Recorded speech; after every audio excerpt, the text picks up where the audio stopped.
Chelsea Football Club finally find out Jonathan Tah's decision, but did they actually really want him? The truth is out. We're getting all the sources coming out. He's not signing a new contract. He's leaving Bayer Leverkusen. We need to talk about this. Furthermore, yesterday was a fantastic night for Cobham. Cobham had 4 players playing for England, and Chelsea were getting their plaudits, and the general conversation started up again. Did we let down these players? Did we let down Lewis Hall, Livramento, Guehi, and Gallagher? We need to talk about it, because for me, I think there's a balance to it. We need to strike it, we need to be honest, and we also had to retrospectively look at it and make sure that we don't make the mistakes in the future again, but actually repeat the positives. So let's talk about it, let's break it down, let's dissect it. But before we get started, I need you lot to do a massive favor.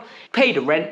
But that's the easiest way, by just hitting the like button. I deliver the content. It's the best way you can support it if you enjoy it, by hitting the like button. Subscribe to the channel if you're new. And let's get started with the video. Chelsea Football Club at this moment in time have 5 centre-backs on the books, right? 5 first-team centre-halves that are playing. And arguably, some are doing well, some are doing poorly, some are going to be moved on. But we've got Colwell and Fofana as the clear number ones. We've got Toussaint as the third choice. And then we've got Badiashile and Disasi as the backups to Toussaint. However, Chelsea have in recent times been linked with Jonathan Tah. For those of you that don't know who he is, he's a 28-year-old German international that plays for Bayer Leverkusen, and if I'm not mistaken, is the captain of Bayer Leverkusen and has led them to the victory that they had last summer where they won the cup. I think it was a double as well, if I'm not mistaken. They won the Pokal as well. But what has happened? Throughout this whole summer, there's been links with Chelsea Football Club because he had 12 months alongside a host of other clubs. It never got concrete enough where I was going to say, you know what, Chelsea are genuinely going to go get him. However, he decided to stay. He is not going to sign a new deal. Pletigol has now come out and said at the end of the summer, he's going to be a free agent and he gets to pick whoever he wants to go to. Pletigol has actively named Barcelona and Bayern Munich as 2 favourites for the club. However, Bobby Vincent has come out now and said Chelsea are not in talks for Jonathan Tah. And I'm going to talk to you guys about who Jonathan Tah is, why Chelsea, I believe, are not in talks for him, and that any rumours that came were purely based from his agents, and Chelsea might have just inquired. Number one, he's 28 years old, who's going to turn 29 in February. We haven't had a player that's older than the age of 27 play for us this year. There's been an avid aim to get the age down of the squad. They do not want to have players of that age in the squad. Whether that's right or wrong, this is a fact. Then we need to talk about the fact that he played almost nearly 400 games for Bayer Leverkusen. He's been there consistently, and the minimal games that I've watched of him in 90 minutes, this is what I understand. He's an imposing centre-half, he's good in the air, he's good on the ball, he's not the quickest, however, he's positionally very secure. Is he good enough to come into Chelsea and upgrade our defence? Potentially, yes. I think he could come in, he could partner Levi Colwell or partner Wesley Fofana and look very cool, calm and composed, and also bring the intangible. However, I don't think he's that much better than them now, that in 12 months time where there could be no debate that they're clearly better than him. So is he worth the acquisition? Well, he's going to be 29. I've got no problem with that, but the club do. I also think the wages he's going to demand, the club aren't going to want to pay. And I also believe this is the biggest one of all. We are not at the table yet to be competing with Bayern Munich and Barcelona. I think those clubs at this moment in time are competing for their leagues. I think he's going to want to leave and go to a favourite, a Manchester City, a team that is renowned to have a very good possibility of winning the league title. I don't think he wants to be the reason a team wins the league title. I think he wants to be part of an environment that wins the league title. You need to remember, he's conveniently been at a team like Bayer Leverkusen. He's won 1 league title his whole career. He's only just got into the German squad consistently and been a starter. This is a player that came out with a lot of hype but didn't do much winning. I don't think he wants to go from one project to another project. Once you get the taste of victory, it must be very difficult to go and come back around to actually just being a bit part team. But these are my thoughts. Let me know in the comments below. Would you have wanted Jonathan Tah? Do you think it's the right decision that if Jonathan Tah has decided not to sign a contract and Chelsea aren't avidly trying to secure him? Or do you just think this is paper talk? So yesterday, England absolutely destroyed Republic of Ireland in the second half. The first half was a very cool, composed game. Yet, one thing was very evident when the team sheet came out was there were 2 active Chelsea players in the team. It was Noni Madueke and what's it called? Oh no, there was 1. Conor Gallagher doesn't play for us anymore, bloody hell.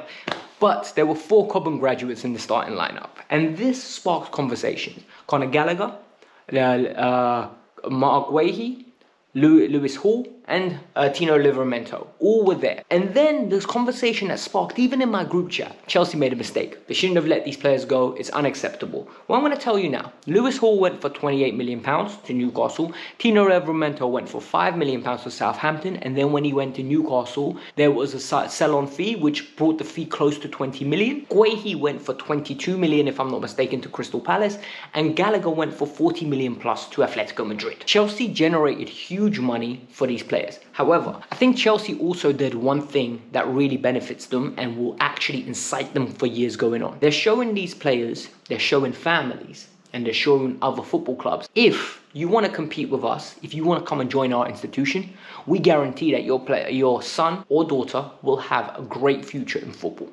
Because look at the number of players that leave Chelsea Football Club and move on to have a career in top flight leagues or maybe even second divisions, third divisions. They earn a living. If we look at each individual case out of the 4, Lewis Hall left for what reason? Lewis Hall left for us to balance the books. People are going to say that's not right. However, since Lewis Hall has left, he made 5 appearances last year. And this year, he's become a regular starter. And in my opinion, he is a good left back, but he is not of the same caliber as Marc Cucurella. We need Marc Cucurella's experience. And we also need Marc Cucurella to help us get top 4 and potentially compete for a league title next year. I don't think Lewis Hall is of the same caliber at this moment in time. He needs minutes to develop. So that's the first thing. He needs the minutes. Tino Livramento, that was bad luck.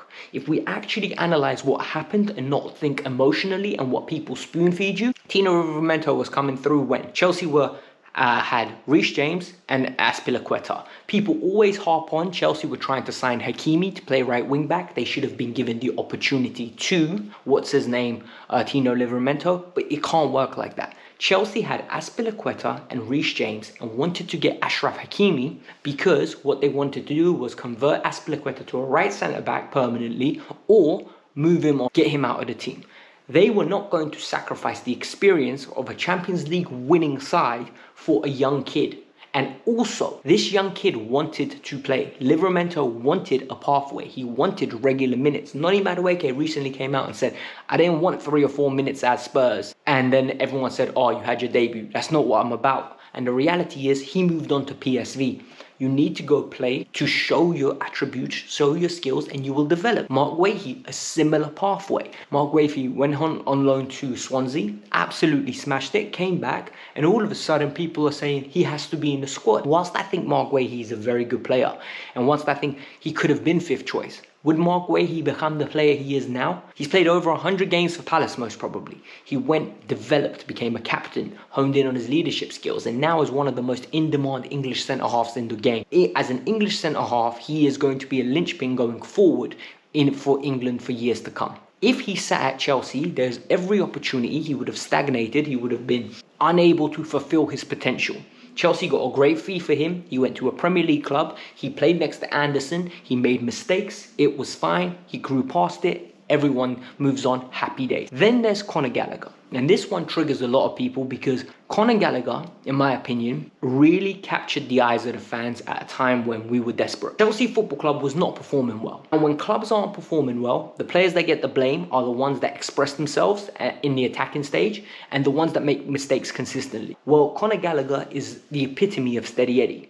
Conor will run for you. Conor will do the basics really well. He just can't do the higher end skills that you want in the higher end positions. However, We sold him on for 45 million. He's moved on. He's happy. And now he's playing for the England squad. Yes, is he going to play when everybody's fit? We don't know. We don't know whether he will be a regular starter. But at this moment in time, he doesn't start for Atletico Madrid. If you actually go look, it's 50-50. Some weeks he starts, some weeks he doesn't. Rodrigo de Paul takes his position. So it's not like he's laid down as a marker. People love these players. So what am I trying to say here? What I'm trying to say here is, we help these kids develop. These kids help Chelsea earn money. And the good ones in Levi Colwill and Reece James end up staying and playing vital roles. However, a lot of luck is assigned to it because they need to have a lot of variables that go your way. But this was the Kavkas View. I hope you lot enjoyed it. If you want to know about what's going on with Romeo Lavia and his injury, there's a video right here. It's going to explain to you all the latest news, why he's been sent home from Belgium. Peace out. I'm out. Have a lovely day.